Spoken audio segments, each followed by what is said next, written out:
सिलसिलेवार तरीके से बता दीजिए क्या क्या कार्यक्रम प्रधानमंत्री नरेंद्र मोदी के रहने वाले हैं और ये किन किन लिहाज में बहुत महत्वपूर्ण दौरा।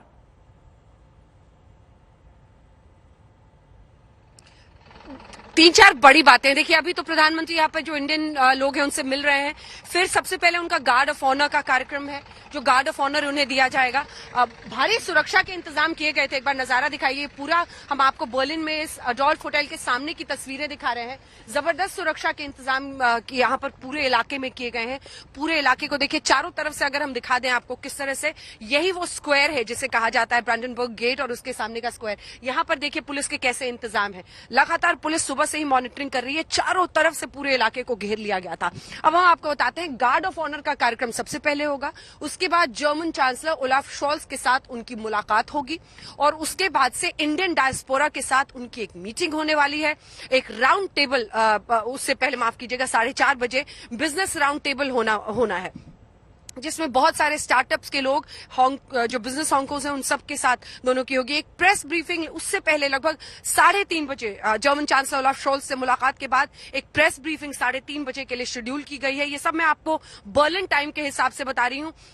और उसके बाद से फिर यहाँ पर राउंड टेबल बिजनेसमैन के साथ होगा और फिर इंडियन डायस्पोरा के साथ एक बहुत अच्छा कार्यक्रम। वहां पर भी बहुत सारे कल्चरल चीजें, इवेंट्स होने की तैयारी की गई है। तो ये आज उनका पूरा कार्यक्रम है। लेकिन जो आपने रिश्तों की बात की, देखिए अर्पिता, ये रूस और यूक्रेन की जंग के बीच प्रधानमंत्री नरेंद्र मोदी का यूरोप का दौरा है। सबसे बड़ी बात यह है कि भारत ने अपनी तटस्थ और न्यूट्रल स्थिति को कायम रखा है। भारत ने अमेरिका को भी साफ कर दिया। भारत ने यह तय किया कि भारत राष्ट्र हित में अगर तेल खरीदने की जरूरत है तो खरीदेगा। हमारे रक्षा सौदे बहुत सारे रूस के साथ है, 80% के आसपास। तो ऐसे में हम ये रिश्ता पूरी तरह से सिवियर नहीं कर सकते, खत्म नहीं कर सकते। राष्ट्रहित, लेकिन इसी के साथ अमेरिका से जो हमारे रिश्ते हैं उसकी मजबूती के लिए भी हम काम करने को तैयार हैं।